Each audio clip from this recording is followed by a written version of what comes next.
Hello everyone, Speedrunner 0 to 18 here with I guess it's a semi-reaction video. I'm going to be going over my Porygon speedrun submission to Scott's Thoughts. Because on his channel, we all did a huge community race where we all used a Porygon and we tried to go as fast as we could.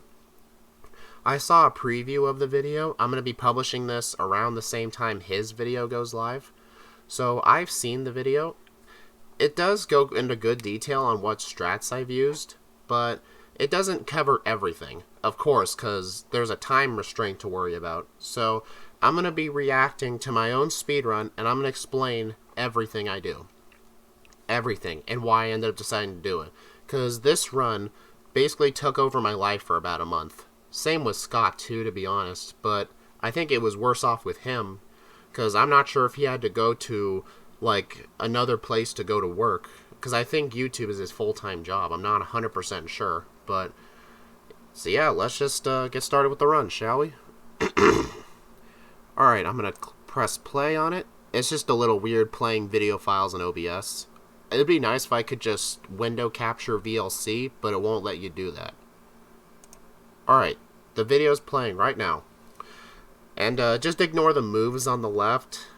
In the raw video, it won't show this in Scott's video, but in the raw video, the bottom move is cropped off because OBS did some weird shit. So it was fixed in editing, but basically the bottom move is cropped off, so just ignore that. Excuse me. So anyway, how we do this run is that our starter, which is normally Pikachu, is replaced with a Porygon with perfect DVs, so 15 and everything. And so that way everybody has a perfect Porygon. So right there I named it Speed. The reason I didn't nickname it A is because, I mean, I would have done it. It's the speedrun strat, but I just wanted it on screen, people to know it's me easily because the Porygon is named Speed. And in this fight right here, I just spam tackle. It's basically all you can do. I tested using Sharpen, and it doesn't really save you any time at all. Because what I do with these early fights to see if something is fast or not fast, I count the amount of turns it takes. So if Sharpen can save me a turn or two in a fight, then I will use it. But if I use too many Sharpens, it'll end up taking too many turns. You'll basically see that once we get into Viridian Forest. Excuse me. I'm still getting over a cold, so I might be coughing occasionally, but I'll try not to. So this beginning part of the game is basically all the normal stuff that you expect from everybody's yellow playthrough.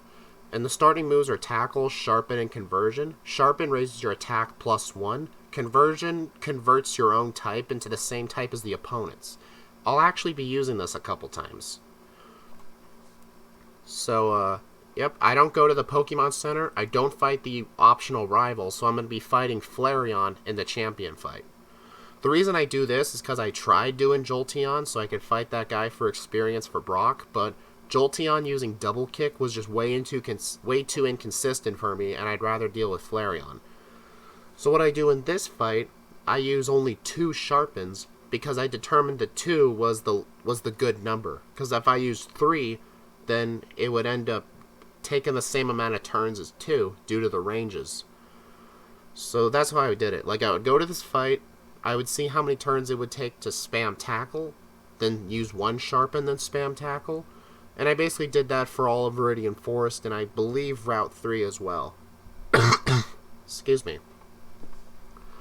So on this fight, I believe I also used 2 Sharpens. I wasn't looking at the screen, and it has been a while since I've done this run. This run was recorded, I believe, on I believe it was January 30th or 31st. This was really done last minute because I was really trying to get a good time.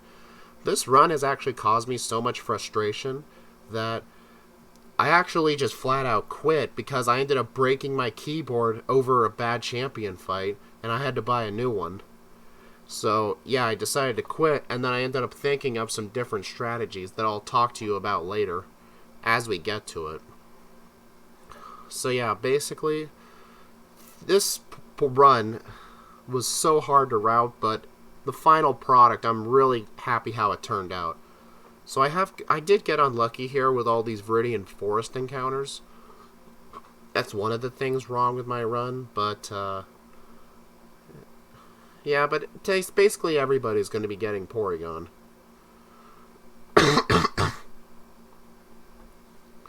So I actually grabbed the potion there, but I did not grab the invisible potion.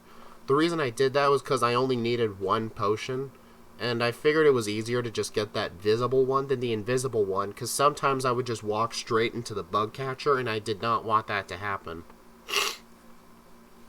Oh, but I did end up getting it anyway. I didn't have to, because I'd be buying potions anyway, but I guess I did, so yeah.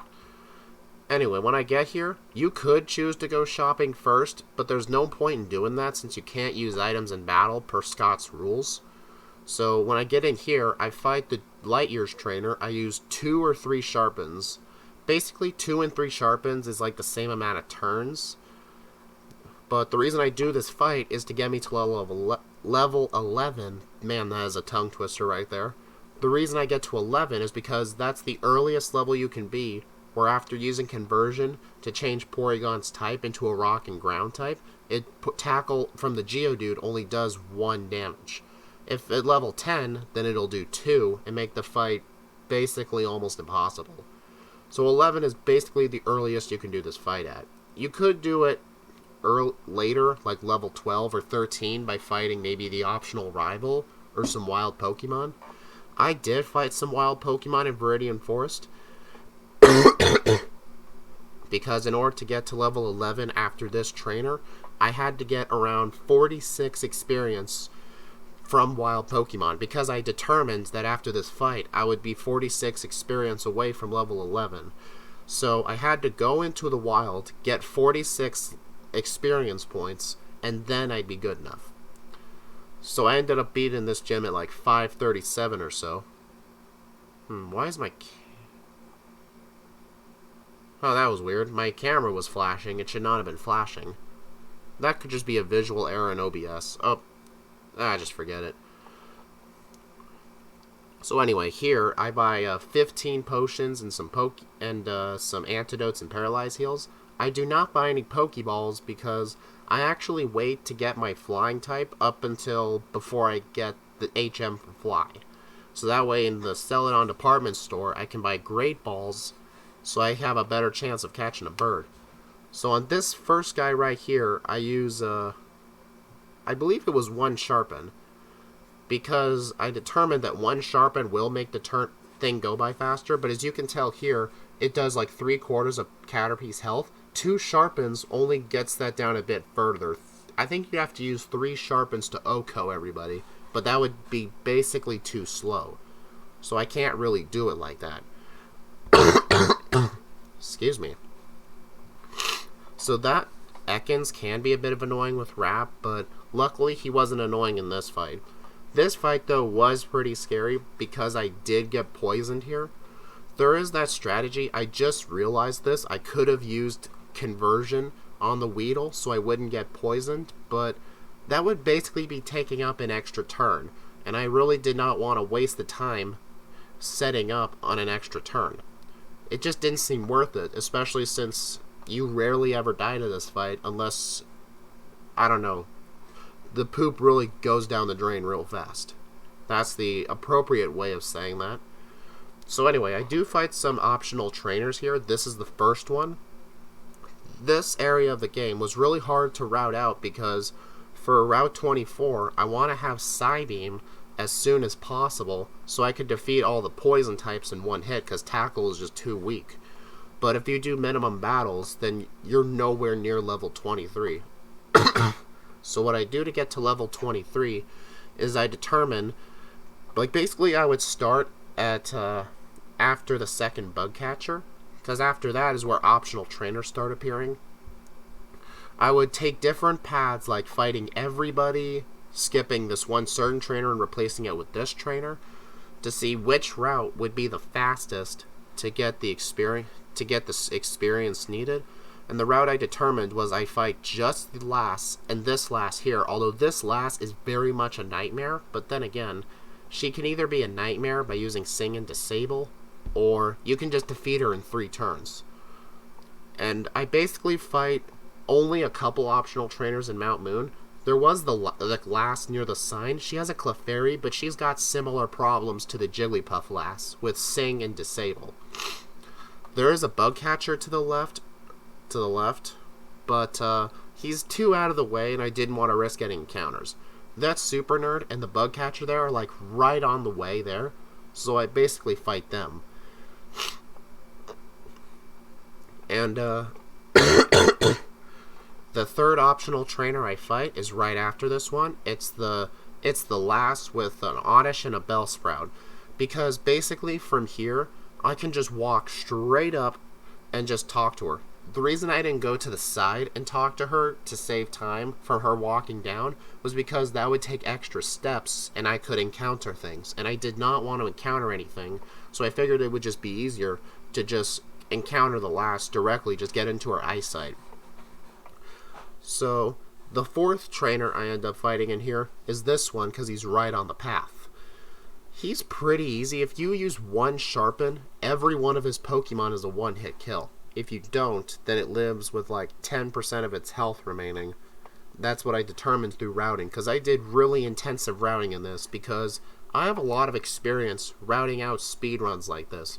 There have been games that nobody ever routed for speedruns before, and I would basically route the whole thing and optimize it myself, since there was no community for that specific game.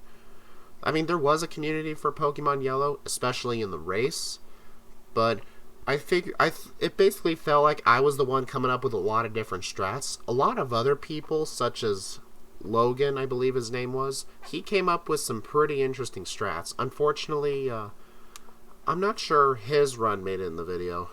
Or maybe it did. I'm not sure. Because I know there's two different people in the group. I don't know, it's weird. So I'll just forget about it. So anyway, this guy can be pretty difficult since his Grimer can use Disable.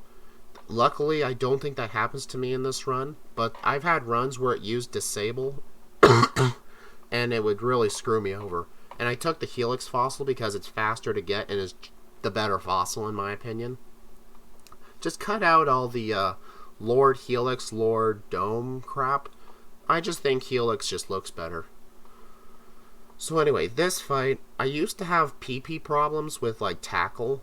I do have it here, but luckily I'm able to just use a bunch of Sharpens. But the reason I'm low on tackles here is because on the Super Nerd, I ended up using way too many tackles.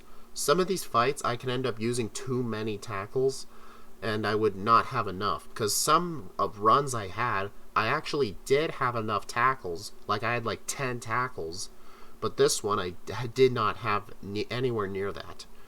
So what I do when I get here, I immediately go into that house to get the rare candy, because it's a free candy, you may as well use it, and I also get the heal right here, and now there's two different places you can go to. You can fight the rival, or you can fight Misty. I basically determined it's just better to just fight Misty so I don't have to worry about backtracking. And as you can see there, I used my 2 rare candies. The reason I did this is because if I use the 2 candies here, it'll make Misty more consistent.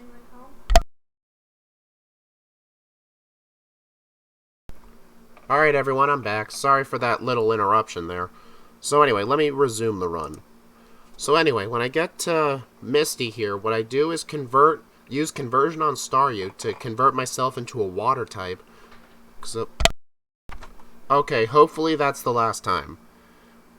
Anyway, I use conversion to convert myself to water type because due to the good AI, quote, good AI in Pokemon Yellow, since Misty realizes I'm now a water type, it'll avoid using water moves. So, yeah, it'll just use Tackle and Harden. So this fight's basically pretty easy.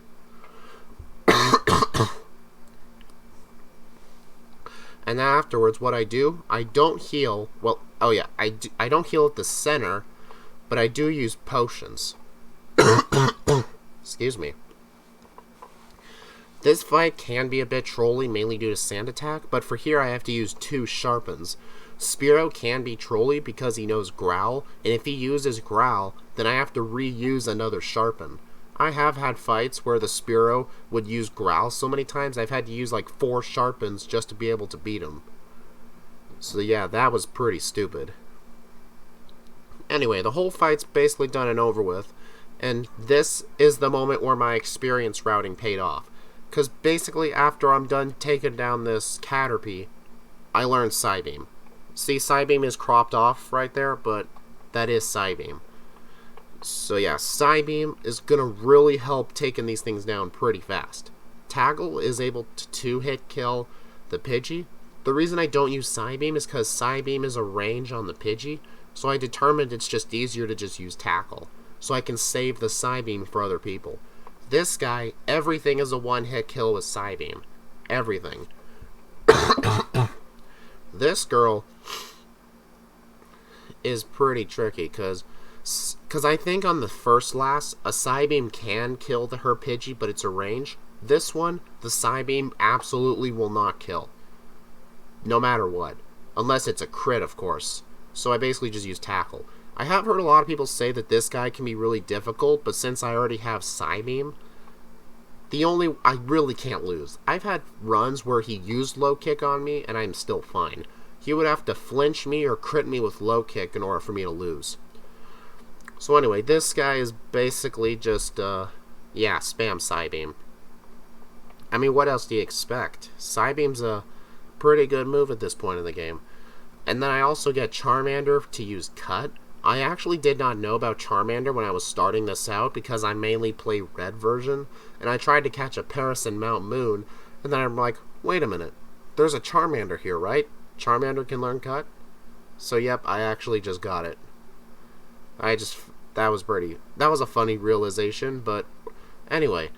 So I basically just use Psybeam again. That hiker back there I spam Psybeam. I also grabbed the elixir, because I'm going to be using PP restoring items for later.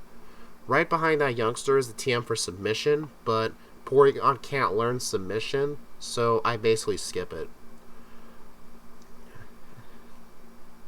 Yep, and then right here I have 3 Psybeams left, so that's just enough Psybeams to take out everything.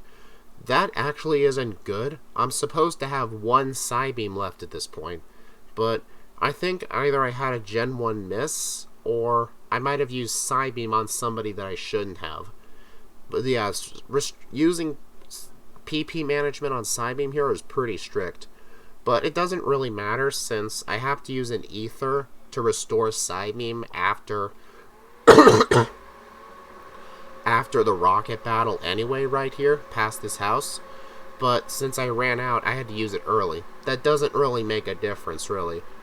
Because it just means you have 1 less Psybeam, but you only end up using like maybe 5 or 6 Psybeams until you have to heal again.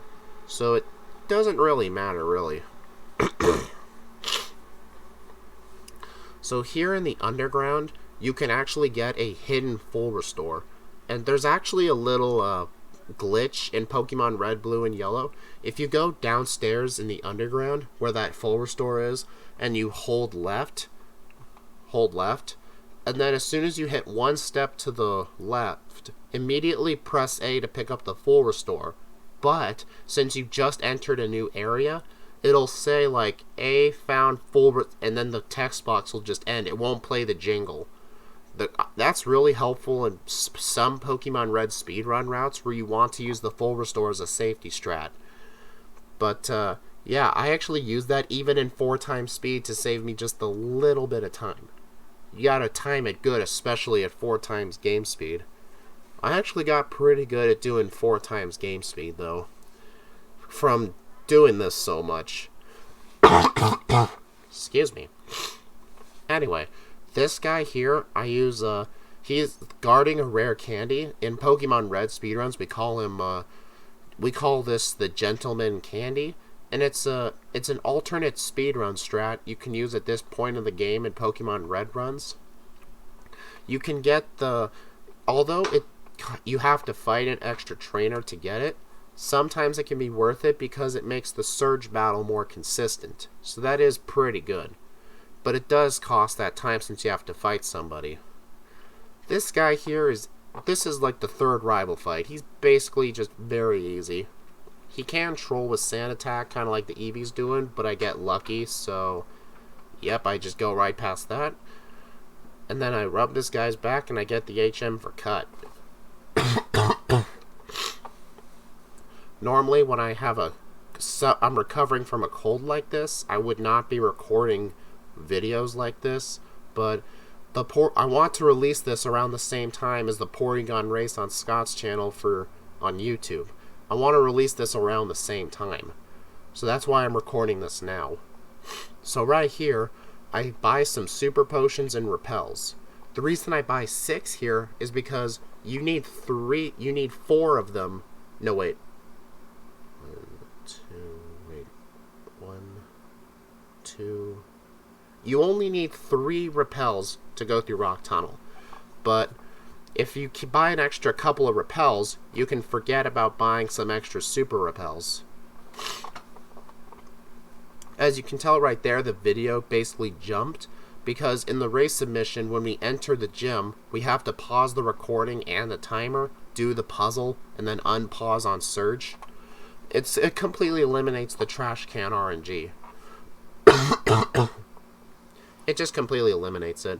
So this fight right here, he can be pretty scary, Lieutenant Surge, because his Raichu can use Thunderbolt or Mega Kick, but I basically determined that I used to just use Recover whenever I got hit, but then I realized I could just get real lucky, and I'll just spam Psybeam, especially since Psybeam has that chance to confuse. So I basically decided I'll just go into the fight and spam Psybeam and hope for the best. I'll use Recover if absolutely necessary. But I never ended up using Recover, so that's pretty good. So then right here, this is like considered the mid-game after Surge. This was really hard to route out. Really hard to route out, because there's like so many different divergent paths you can take. I originally kept Thunderbolt throughout the whole thing, but then move management becomes a huge issue, because you need to hold on to Thunderbolt, Psychic, Ice Beam, Recover, a badge boosting move such as Sharpen or Agility. It made it pretty difficult, but I'm not going to tell you all the routing that went into this, because the mid-game part was just the worst to route out. In fact, my first PB was an hour 14 minutes, and then I got an hour 5 later. That was originally going to be my submission time too, but I decided to keep going further, and I ended up getting a very good time you'll see at the end of this video. But you've probably seen the Scott video first in order to come here, so it's a 58-minute time. It could have been a 57 or so if the final champion fight was nice to me. So right here, I actually teach Thunderbolt to help with the Slowpoke, because I originally decided to save Thunderbolt TM for Lorelei, but then it would make Rock Tunnel extra slow, because I don't have a consistent way to knock out the Slowpoke, so I'd have to use moves like Tackle or Sharpen. It just wasn't fun. It just wasn't fun at all. So as you can tell, like, it's completely dark in Rock Tunnel, but I've been going through Rock Tunnel dark for over 4 years. I mean, the first time I ever speedran Pokemon Red was in 2018, and I had to basically learn it completely. In fact, I used to speedrun Pokemon Gold and Silver for a little bit. Going backwards through that is so much harder, because you have to go backwards, and you can't see the walls. I can do it pretty consistently too. The key is you gotta listen for the bumps and know which directions to go. But yeah, I know this layout like the back of my hand. So right there I grabbed the Max Ether because I need it for later, and right here I actually grabbed the TM for Swift. The reason I need it is because it's gonna be a better normal move than Tackle. And I no longer need Thunderbolt. You may be wondering what I'm going to do for Lorelei, but on Lorelei, I actually use the Sharpen and Swift strategy because it's basically more powerful. Plus, her Pokemon tend to have high special, but lower defense, so Swift and Sharpen was the better way to go for me. Alright, these trainers here are pretty hard to avoid. I have gotten pretty good at avoiding them on the bike, luckily. So right here, I have to get 2 items. I gotta get the elixir and the nugget. The reason I need the nugget is for extra money, so I can buy some vitamins. So right here, I also get the PP up, because I need this for, what move was it? I don't exactly remember which move it was. It might have been Mimic, it might have been Tri Attack, I don't remember. We'll probably see it later. So right here, I also grab all 3 drinks and get all 3 TMs.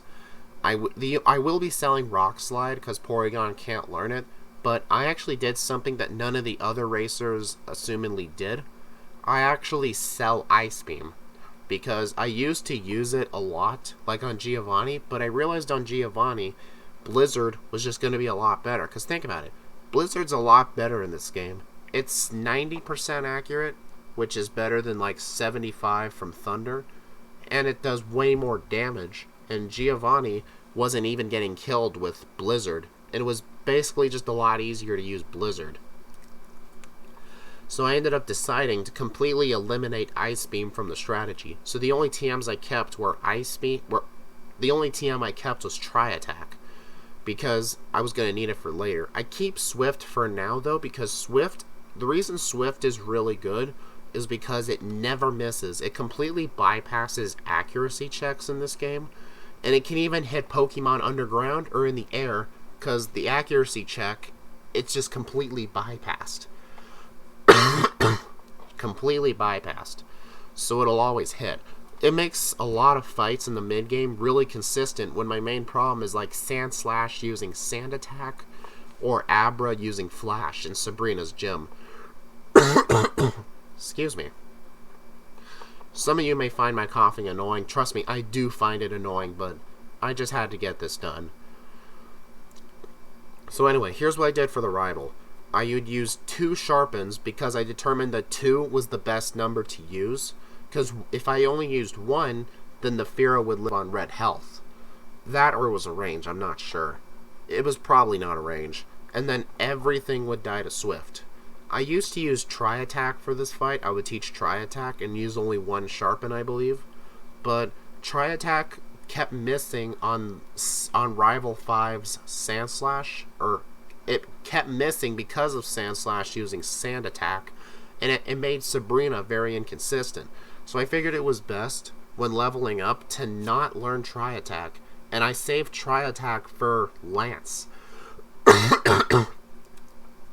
Because when I get to Bruno, I actually teach Psychic over Swift.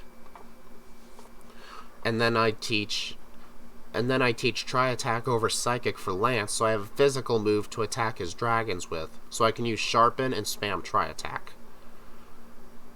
So yeah, actually, I think this trainer can be avoided, so that was basically an extra trainer I didn't mean to fight.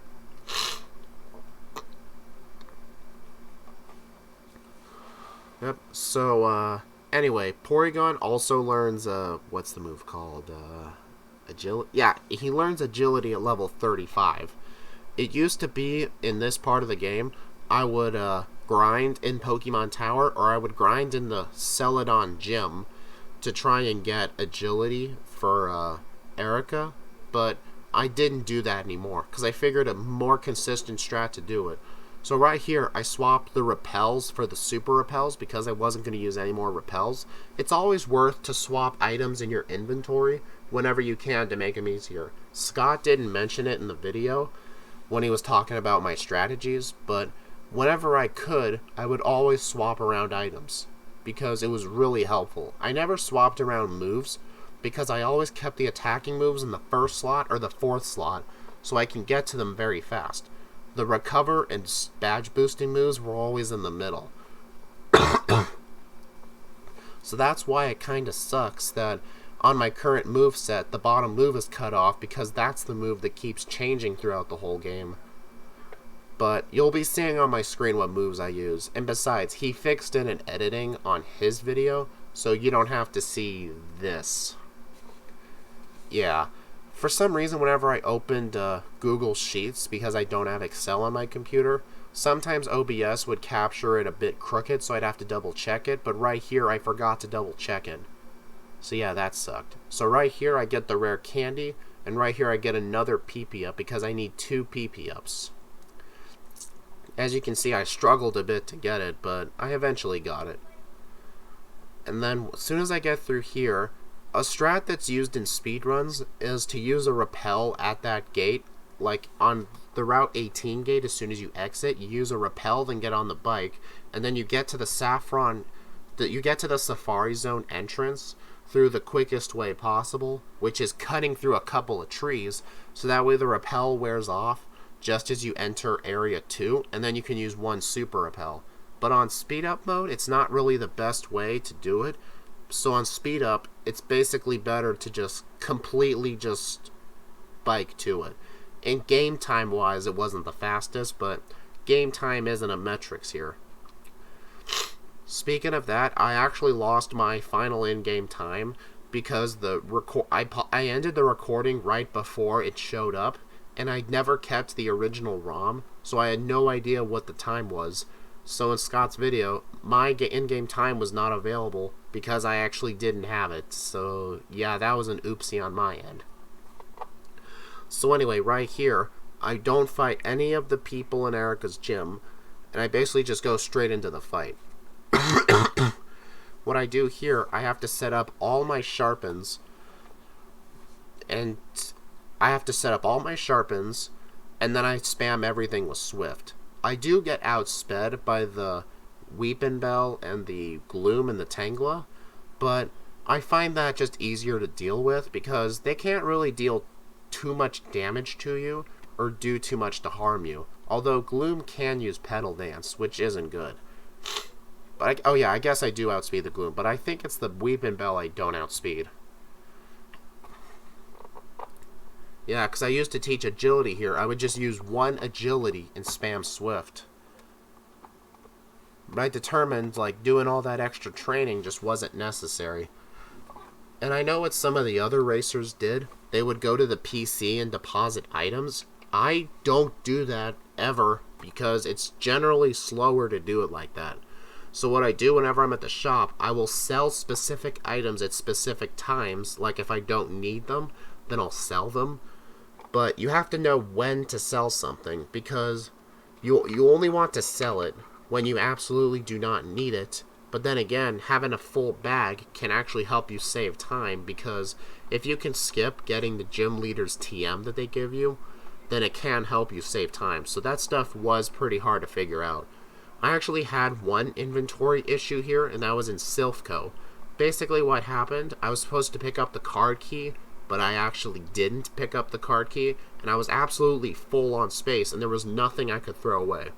But now that I looked at the footage again, I could have thrown out a full restore I had, but I generally did not want to do that because I need it for after the rival. So, what I did was I had to get rid of the Pokédoll I had and pick it up but it was bad because I needed the Pokédoll for to get Mimic. So what I had to do, I had to repurchase a Pokédoll to get Mimic, so that lost me some time. I could have routed that out a little bit better. That's one of the flaws with my run. So right here, I use 6 Sharpens. I actually poisoned myself before this fight on the trainer right before, so that way the Venonat will not put me to sleep or use Toxic. It'll only use Swift or Psybeam or Psychic. Those are the only moves it'll use. So then, I basically just spam everything with Swift. Koga used to be such a hard time to figure out, but having Swift was like a godsend, especially for Venomoth, since sometimes it would use Double Team. Right here, it may scare you that I was poisoned, but I was completely fine.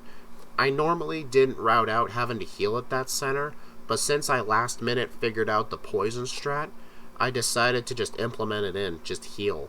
Especially since I was out of antidotes at the time. Or I think I sold those. Yeah, I sold the antidotes. If I actually knew about the poison strat, I probably would have kept 1 antidote to save time. But, oh well. So anyway, what I do here is I then fly to Pallet Town, and then I begin surfing down to Cinnabar Island. the best way to surf down here is you hug along the left wall as you're leaving Pallet Town, and then as soon as the wall, like, does a 90-degree angle and goes down, only go over one spot and go straight down. You'll end up at Cinnabar pretty easily. And if you can see right there, Scott didn't point it out in the video, but I encountered a Pokemon on the same tile I was supposed to fall. So it's like I stepped over the air, I was hovering, I fought a Pokemon, I ran away and went ew. So yeah, I'm really surprised he didn't point that out, because that actually blew me away that I encountered a Pokemon there. But the basement here is absolutely terrifying because the repels do not work here because I'm so underleveled. I've had runs where the Raticate would kill me because I can't run away. So the underground part of the mansion was very scary. There have been some runs I lost just because my bag was full and I wasn't able to pick up the secret key. So yeah, that was bad. Anyway, right here, I dig out, then immediately go dig out and bike to Silph Co. As you can tell, I healed here. That was generally not the best thing to do because I healed at Fuchsia already, so I was already at full health. But then again, I needed to dig out to Saffron so I can get Mimic and go challenge Sabrina. But if I had routed it out to where I kept an antidote, I could have just used the antidote after the Koga fight and then not heal at Fuchsia and then just heal at Saffron. That would have been the best thing to do.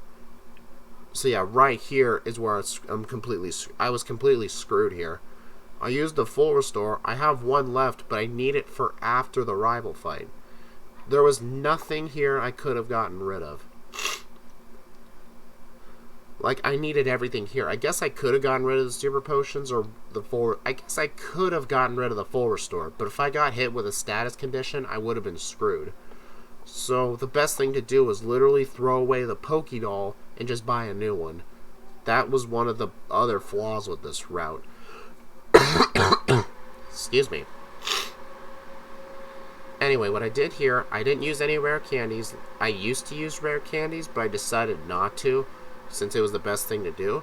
What I do here, I have both Sharpen and Agility, because I ended up realizing that for some fights, I really would need a boost in my speed. Big time.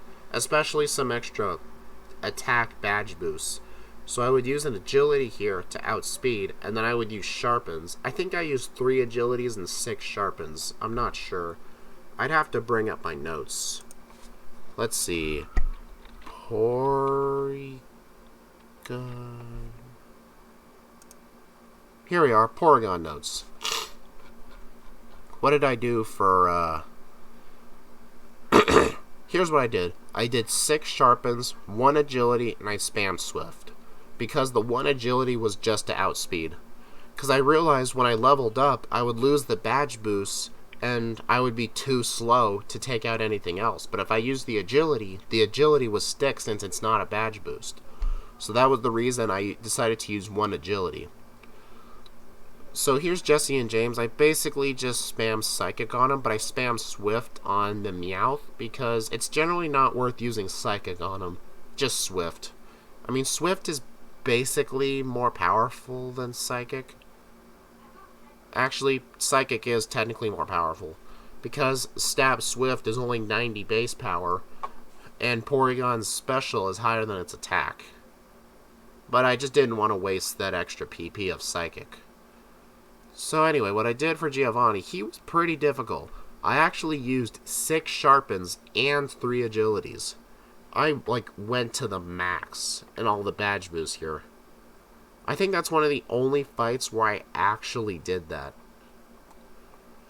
So yeah, you get to see just how long this fight took. Oh god, this took long. I can tell, one of the other contenders, Van Man, he actually made his own Porygon video that's going to go live around when the Porygon race comes out on Scott's YouTube channel. He talks about his own experience routing out Porygon. He said he was doing a video for it. I ended up deciding to do one too. So when people from Scott's video goes over to my channel, since I was one of the main contesters, since I was in the top 3, I wanted to have a Porygon video ready. It's not of the utmost quality, but it's just me reacting to it, so why not? I'm currently working on a bunch of other content right now, such as my 386 speedrun challenges, so that's the reason I haven't made a Porygon related video to launch it when Scott uploads his video. It's because I've been so busy getting the other content ready like it needed to be. So right here, I lost a little bit of time just getting another Pokédoll. So yeah, that was basically the 2 big flaws with this route. The first one was running out of bag space, so I had to throw out the Pokédoll. The second one was not keeping an antidote. I would have routed it out to where I kept the antidote. It would have been difficult, but it really would have helped save time. Okay. So right here, I actually tossed out the super potions because I needed to have room for Mimic. That was another minor flaw I could have figured out. Maybe when I was buying the Pokédoll, I could have sold the super potions then, but it didn't really occur to me at the time, so I basically am just doing it like this. Alright, here's Sabrina. Sabrina used to be very inconsistent since I would usually use Sharpen or Agility, and then I would try to use Tri-Attack, but it knows Swift. Or actually, it knows Flash, which kept decreasing my accuracy. So that's why Swift is such a great solution here, especially since Porygon gets stabbed from it. So it's able to kill everything, and it basically tells the move Flash, you know what, go F yourself, I'm gonna just completely bypass you. Try digging underground, you can't escape from me. So right here, I actually used the teleporting pad to... I didn't dig out right away. I stepped on... Sorry, I have trouble speaking sometimes. What I did was I stepped on the teleporter once before digging out. The reason I did that was because it's actually... Dig actually plays... when you dig out on a warp tile in Gen 1, red, blue, and yellow, instead of playing the escape rope animation where it's kind of a bit slow, it'll play the teleporting animation, which is faster. So it's faster to just step on the teleporting pad once, dig out, then teleport out. That's actually what is done in speedruns. So that's the reason I did it. Scott didn't point it out in the video, and I didn't really explain it too well when I was talking with him. So, yeah. Anyway, here's what I do here. I use Thunder Wave on the Ninetales to paralyze it so it doesn't have much of a chance to attack me. And then I kill it immediately with Swift. But right here, I Thunder Wave the Rapidash and set up my Sharpens. I used to set up my Sharpens on the Ninetales, but it was too inconsistent with the Tail Whip lowering my defense. Alright, sorry for all that interruption, but I'm just going to continue now. So what I did here, the reason I wouldn't set up on Ninetales was because it would use Confuse Ray and Tail Whip. And those were really dangerous to set up against, since if it used too many Tail Whips, Arcanine's Takedown would basically do devastating damage, and it would be really bad. I might skip ahead in some parts of this because I am really running out of time trying to do this. But hopefully I won't need to. I might just skip like the entirety of Victory Road and just get to the League. So what I do here, I teach Mimic over Thunder Wave because I only need Thunder Wave for that one part. Because yeah, figuring out a way to beat Blaine was super hard. Someone else did suggest using Toxic, but that just made the fight take way too long. So anyway, in here, I actually fight this optional trainer first, because when I fight Giovanni, I manipulate my experience to level up on the Doug after I defeat Doug Trio, so I can keep the badge boost for the whole fight. I had my experience routed out perfectly, so if I defeat that one optional trainer, and then I defeat the 2 required ones, I'll need like 100 or so experience to level up, and that's just the perfect amount. So I'm going to move ahead just a little bit. Let's see.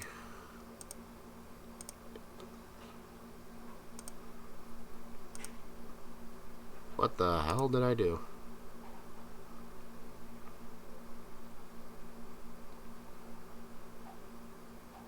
What did I do here? Oh. I realized what happened. I routed out the experience a bit wrong. Or no, I was supposed to use my rare candies before Blaine. And I realized I didn't. That was the third mistake. It's not a mistake in the routing, it was just a mistake on my end. I completely forgot to use the rare candies, so the experience was routed out completely wrong, so now I'm going to have to deal with losing my badge boosts on Ride-On. So yeah, that was a really stupid mistake on my end. Really bad. So what I do, I use Swift on the Doug Trio, and then when I get to Mimic, I Mimic Double Team. But the rule may say no TM32 Double Team, but that only applies to using the TM, not the move Double Team itself. So if a Pokemon naturally learns Double Team or gets it through Mimic, then it's fair game. Alright, sorry I'm getting all these interruptions, but sometimes it's just hard to plan out these recordings anyway. It won't be a problem anymore once I finally move out on my own, but that's not going to be for a long time. Anyway, what I do here, I Mimic Double Team, and then I basically set up 6 Double Teams, and then I use up all my Sharpens, and then I basically just kill everything with Swift. The Ride-On was a bit hard, because my only attacking move is literally Swift. But it's not really a big deal since I used all those Double Teams. But man, without Double Team, because Scott realized we could just Mimic Double Team because it's technically not against the rules to do so. Once he said that, I'm like, oh shoot, why didn't I just do that in the first place? Like, how did I not realize that? The rules didn't ban Double Team, it just bans using the TM, because literally almost any Pokemon can learn the TM Double Team. So before this fight, I actually learned the move Blizzard, because Blizzard will be used to knock out the Sandslash and the Execute in one hit. But first, I use some Sharpens on this fight. I believe I used 6, I think. I used a bit of recover here, mainly from crits from Slash, because Sandslash is a pretty high speed. I did get poisoned here, but in Gen 1, if you knock out a Pokemon, then the turn you're supposed to take poison, you will not take poison damage. So yeah, that's pretty good. So that's the reason throughout this whole fight, I rarely take poison damage. If this was like Gen 2, where you took it every turn, whether you defeated something or not, then yeah, that would have been bad. I would have had to use more recover. So I think I might skip this section of the game. What I did here, I flew here to heal, mainly because of that poison. If I didn't get poisoned, I would have completely just biked to Victory Road. So that was a bit of bad luck, really. So right there, there's a little island on this route. You actually can get a max ether. I used to get it in some of my routes, but I ended up deciding not to get it because it's really not worth getting, because I have plenty of elixirs. And I also get a rare candy in here. It's really hard to get on fast forward, so I literally have to walk to get it. But I get that, so I use it before Lorelei, so that way I don't level up during Agatha or Bruno, and I also believe Agatha, so I don't lose any of my badge boosts. So that's pretty good. So yeah, let's just skip this part right here. Okay, so right here I basically throw away my super repels, and I also buy some full restores, mainly 6 of them, so I can heal after every fight. I sell the super potions because I don't have enough bag space, or I sell the super repels, sorry, I sell super repels. I also put the full restores in slot 1 to also save time healing, because the key thing is, if you can move around items when convenient, because when you swap an item by pressing select, you move faster through the bag, so it can actually help you in multiple ways. So right here I actually did reset because I forgot to use my rare candy. So that was the reason I wasn't doing enough damage to the Dewgong. Excuse me. Anyway, so what I mainly did for this fight was, I'm just going to bring up my notes. Here it is. On Lorelei, I used 3 Sharpens, I spam Swift on the Dewgong, and then I spam 3 Sharpens on Cloyster. The reason I split it up is because if I stay on Dewgong too long, then it could use Takedown, or it could use Aurora Beam, which is not really good since Aurora Beam lowers your attack. That was the reason I did it. But I needed to take out the Dewgong fast, so I only used half of them. And then I spammed Swift on everything. Alright, so this thing is a spam Swift. It's pretty bulky, so it does take a few hits. I used to use Thunderbolt in this fight, but it was generally faster to just use Swift, because Thunderbolt and Swift were basically doing the same amount of damage here.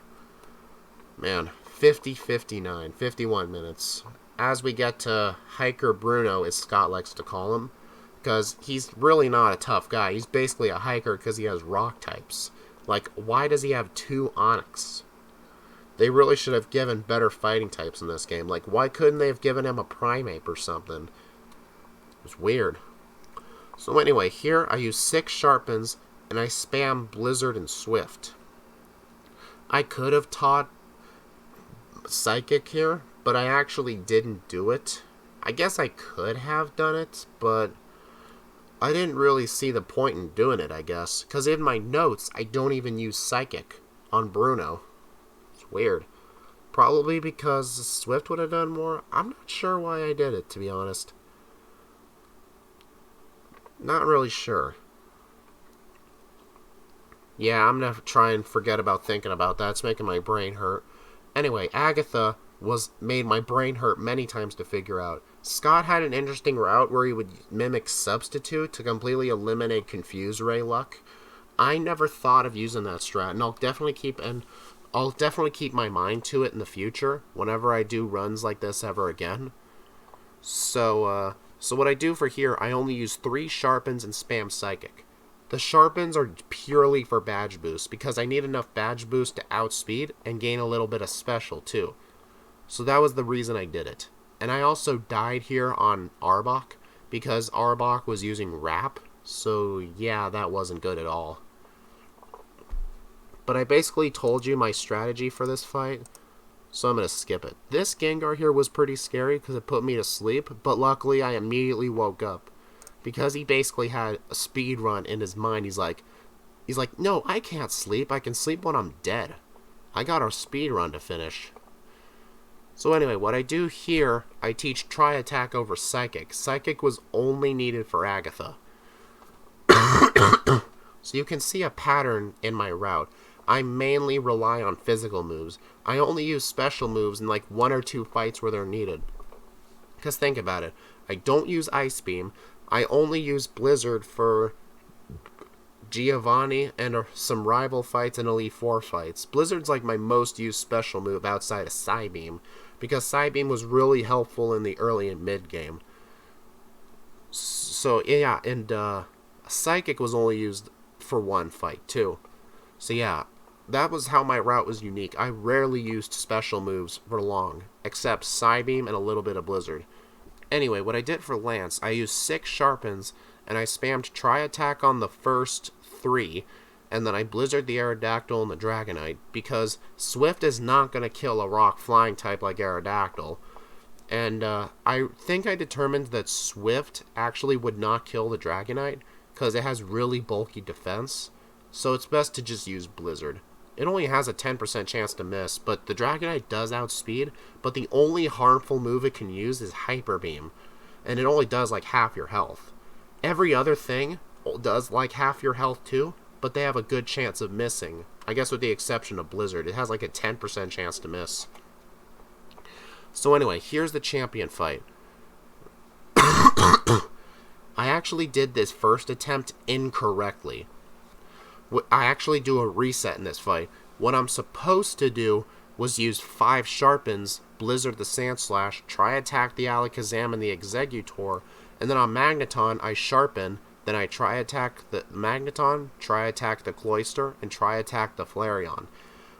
The reason I reset here was because I used all 6 of them on Sandslash. I realized my mistake because during this fight, I leveled up to level 56. There's no way to avoid it with experience manipulation.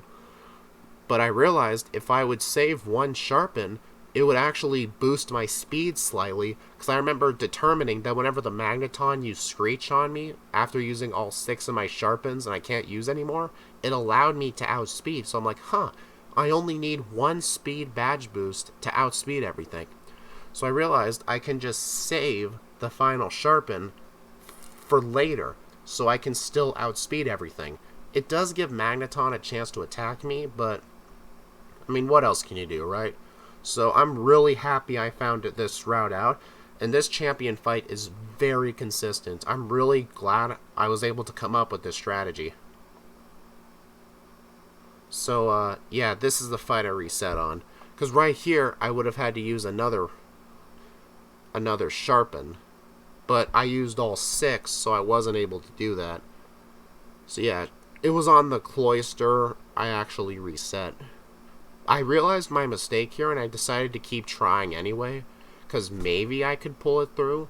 But I ended up getting a critical hit on that tri-attack, and then Cloyster just completely destroyed me with critical hits, and I got paralyzed, and then I got screwed with Clamp. So yeah, that could have worked. It could have, I just would have been outsped by everything. So I'm going to skip ahead in this footage a little bit. Okay, right here, tri-attack, and I kill it for the win. So my time was 58:26. That was the final time. This could have been a 56, I'd say, if I actually did shit right. Because there was a lot of things in this run I did not do right. Like, my notes tell me the right way to do things, but I just did not do it right. And I actually got tied with someone else in the race for lowest level upon completion at level 57. No one else got a level 56. As you can tell right there, oh yeah, that looks weird. I'm gonna disable that because that looks bad. That's a display capture. I use it whenever I want to capture my desktop. So yeah, that was the entire run. I hope you enjoyed this reaction and in-depth analysis to it. So yeah, I hope y'all enjoyed the race. It was a pleasure doing this race with Scott's Thoughts, and I really hope to continue in his future races that he do. So yeah, thank you for watching, and I'll see you all in the next speedrun. Thank you for watching.